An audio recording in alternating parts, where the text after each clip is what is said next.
예, 안녕하세요. 다세이 법률적인 일상입니다. 오늘은 변호사라는 직업에 대해서 좀 살펴보고자 합니다. 먼저 변호사라는 직업에 대해서 살펴보자는 거잖아요. 그러려면은 변호사도 이제 직업의 일종이니까 직업이란 과연 어떤 것이냐, 이제 그것부터 이제 살펴보도록 하죠.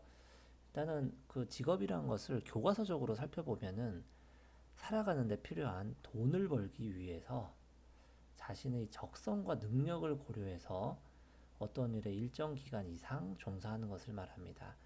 즉 돈이라는 부분, 경제적인 부분 중요하죠. 자본주의 사회잖아요. 그리고 자신의 적성과 능력, 자기가 이제 잘할 수 있는 것, 그런 것들을 고려해서 일정 기간, 뭐 오늘 하고 끝내는 게 아니고 상당 기간 동안 이제 종사하는 것을 이제 직업이라고 합니다. 일단 변호사를 이런 직업의 개념에 대입을 한번 시켜보죠. 돈, 뭐 경제적으로 생활에 큰 지장은 없을 정도로 이제 벌 수 있는 게 이제 변호사라는 직업이에요. 그렇다고 뭐 엄청난 일억 천금을 버는 직업은 아니긴 하지만 어쨌건 생활에 필요한 정도의 돈을 벌 수 있는 직업인 것은 이제 맞습니다. 그리고 이제 적성과 능력이란 것은 어떤 일에 알맞은 성질을 말하죠. 이제 변호사 업무에 어떤 그런 적성이 필요할까요? 일단은 좀 꼼꼼한 성격이 변호사를 하기에는 좀 더 좋습니다. 그리고 아무래도 이제 책 읽는 것을 좋아하는 사람이 이제 아무래도 좋겠죠. 이제 변호사가 기록을 좀 많이 봐야 돼요. 뭐 보통 짧은 경우에는 뭐 한 200페이지, 300페이지 정도의 기록, 긴 경우에는 뭐 몇천 페이지 정도의 기록도 이제 봐야 되는 일이라서 아무래도 이제 독서를 좋아하는 사람이라면은 뭐 변호사 업무에 이제 적성이 일부 있다라고 이제 볼 수도 있습니다. 그리고 빨리 이제 뭐 쟁점을 파고 빨리 글을 읽는 능력 그런 것도 이제 필요할 수 있겠죠. 그리고 뭐 일정 기간 이상 종사하는 직업이죠. 변호사를 하면은 여튼 변호사라는 그런 직업을 직업의 개념에 대입시키면은 이런 내용이 이제 됩니다.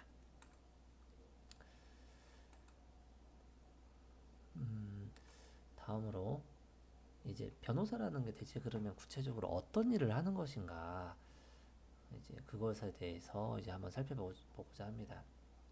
간단하게 얘기하자면은 법률을 해석하고 그리고 그 해석된 법률을 사실관계에 이제 적용하는 것을 하는 게 바로 이제 변호사이고 이제 이렇게 적용할 사실관계를 입증하는 것 역시 이제 변호사가 하는 일입니다. 근데 기본적으로 이제 법률 해석이 돼야겠죠. 근데 이제 법률 해석이란 게 뭐냐 그걸 살펴보자면 이제 성경을 보면은 카인이 아벨을 살인한 그런 내용이 나오죠. 이게 인류 최초의 살인이라고 하는데 이러한 살인의 죄를 우리나라 형법 350조에서는 이렇게 정하고 있습니다. 사람을 살해한 자는 사형 무기 또는 5년 이상의 징역에 처한다. 라고 이제 정하고 있죠. 자, 여기 보면은 사람을 살해한 자는 어떻게 한다. 라고 써 있잖아요. 이거 하나하나를 해석하는 것이 법률 해석입니다.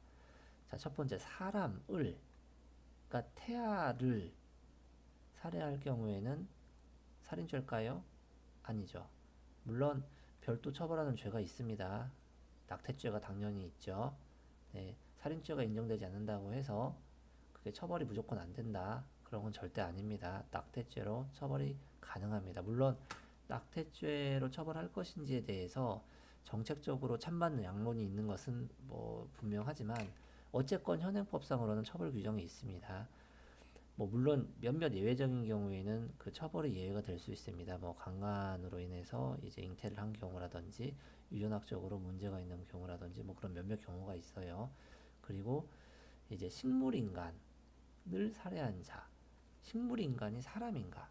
식물인간의 종류에도 여러 가지 종류가 있지만 어쨌건 의식이 없는 상황이고 그 간뇌라고 해서 신체 활동, 뭐 이제 숨 쉬고 뭐 이제 피가 흐르고 심장 뛰고 이런 것들만 할 수 있는 즉 의사 능력이 없는 것을 식물 인간이라고 했을 때 과연 생각할 수 없는 존재를 인간이라고 할 수 있는가? 라는 문제가 있습니다. 우리나라 법률에서는 당연히 인간이라고 이제 보고 있습니다. 그런데 이것도 뭐 일부 뭐 찬반 양론이 있을 수는 있으나 뭐 학계에서는 뭐 식물 인간 또 인간이라는 것에 대해서는 크게 이견이 없습니다. 판례 역시 마찬가지고요. 이런 식으로 이제 해석하라는 과정입니다. 한번 더 해볼까요? 살해한 자. 살해가 뭐냐? 뭐 숨이 멈춘다. 그럼 살해일까요? 맥박이 멈춘다. 그럼 살해일까요? 뭐 심장이 멈춘다. 살해일까요? 이런 것들을 해석하는 것이 이제 법률 해석입니다. 그리고 사람을 살해한 자를 처벌하는 거잖아요. 그러면 이러한 사람은 이게 놈자자 사람 자자인데 그럼 동물은 포함이 안 되잖아요. 그러면은 개가 사람을 물어서 죽였어요. 그러면 살인죄로 처벌이 가능할까요? 가능하지 않죠.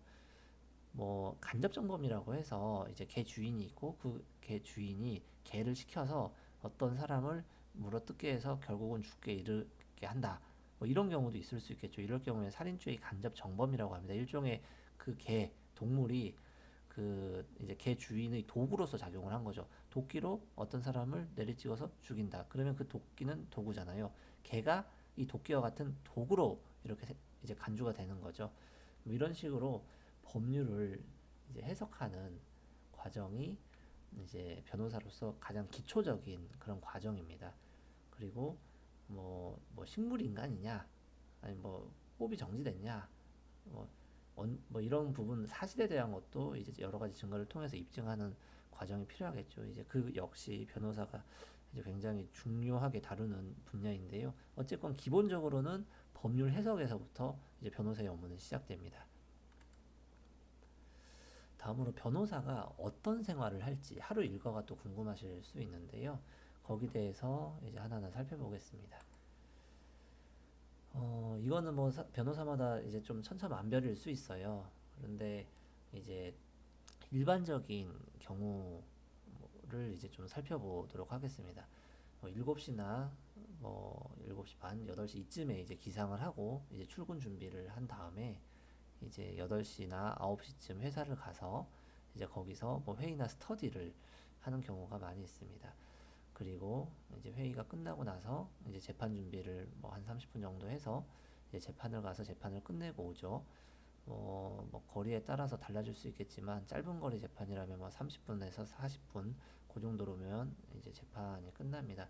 실제 재판 절차는 증인신문 절차라든지 뭐 조정 절차라고 해서 일종의 법원 내에서의 합의 절차가 있는데 이제 그런 절차를 제하고는 재판 시간은 그렇게 길진 않습니다. 미리 서면을 제출해서 자신의 주장을 이미 서면으로 이제 제시를 하거든요. 상대방은 그 서면을 미리 받아보고 거기에 대한 반박하는 의견을 역시 서면으로 제출해서 실제 재판 과정은 뭐 한 10분 내외로 그렇게 길지 않습니다. 그때 거기서 핵심적인 내용들을 추려내는 거죠. 어떤 부분이 입증이 부족하고 어떤 부분이 추가 입증이 필요하고 이런 부분들을 재판부에서 이제 쟁점 정리를 하게 되는 그런 과정을 짧은 시간에 압축해서 이제 진행을 하게 됩니다.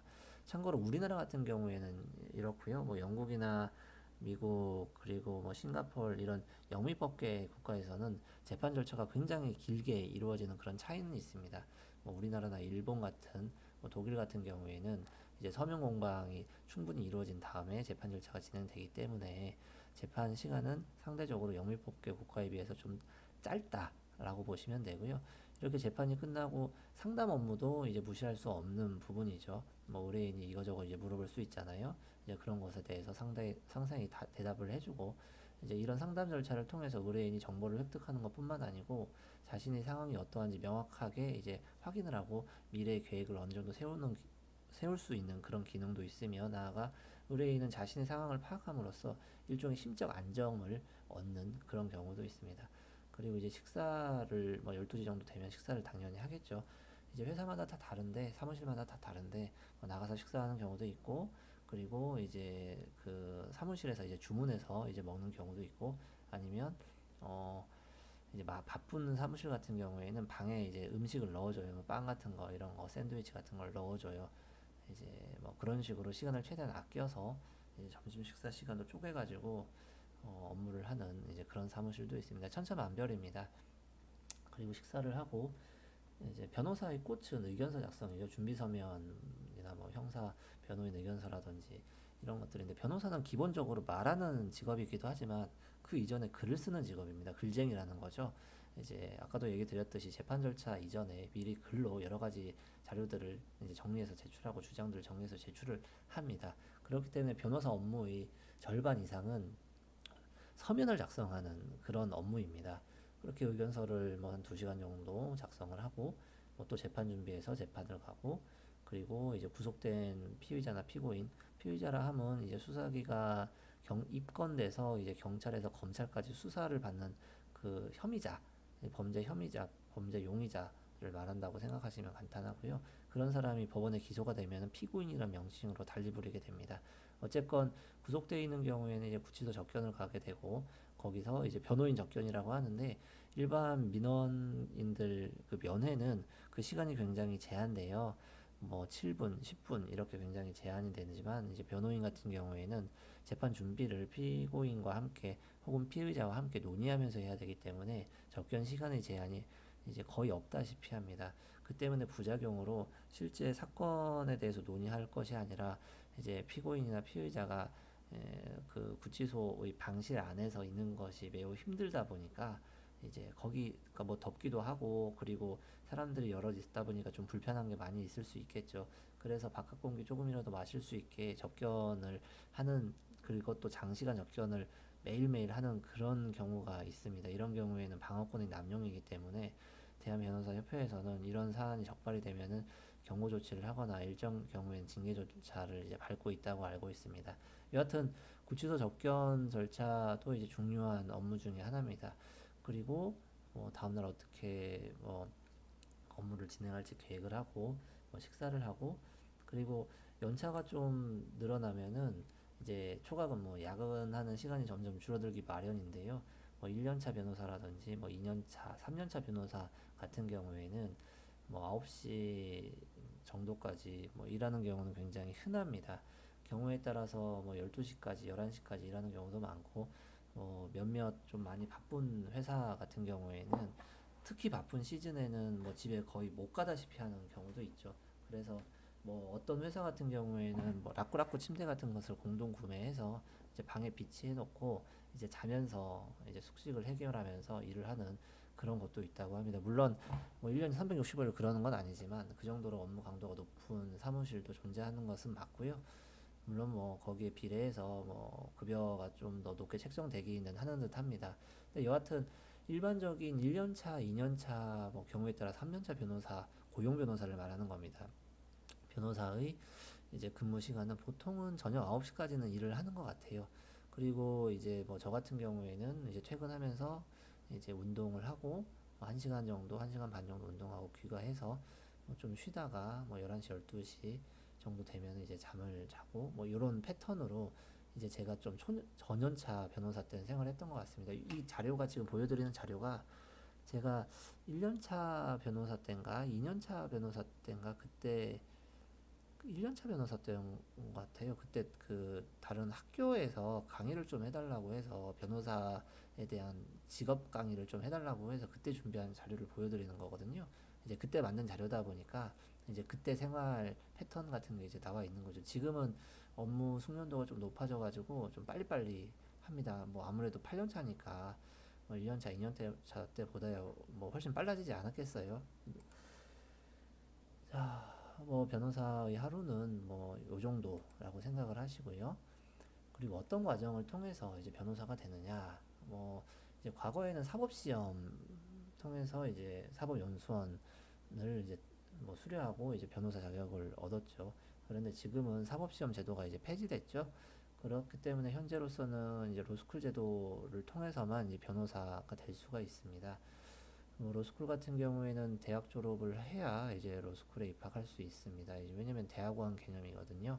법학 전문 대학원에 이제 뭐 리트라는 시험을 치고 면접 봐서 이제 들어가게 되는데, 그 리트라는 시험이 이제 그 법학적인 전문 지식을 평가하는 시험은 아니고 이제 그 일종의 수능 같은 느낌의 시험이라고 보시면은 이제 크게 다르진 않습니다. 저도 리트는 쳐본 적이 없다 보니까 저는 이제 사법시험 출신이다 보니까 거기에 대해서 좀 상세히 얘기 드리기는 좀 한계가 있습니다. 여튼 이제 법학 전문 대학원에 들어가서 3년간 이제 이때부터 본격적으로 이제 법학을 공부하게 되고요.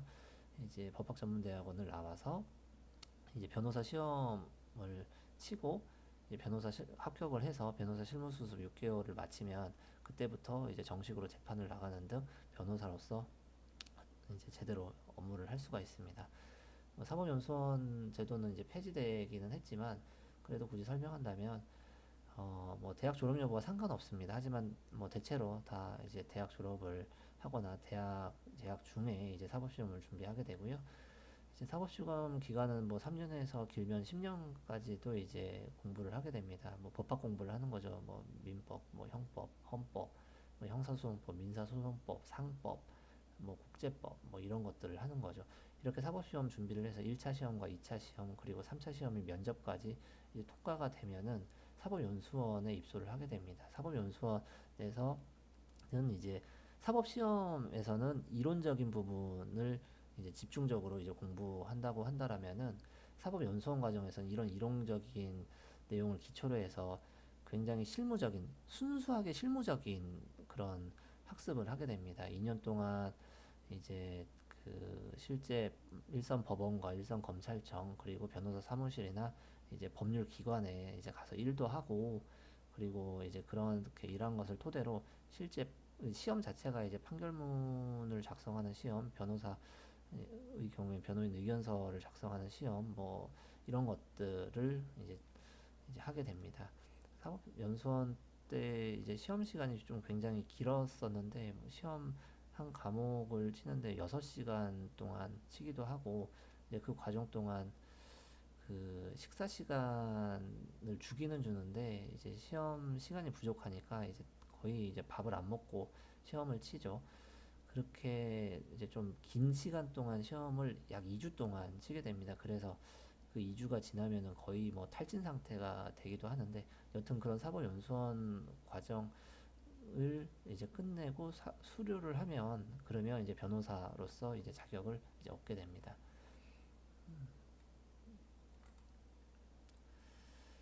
여러 가지 동기로 이제 변호사를 이제 지원하게 되죠.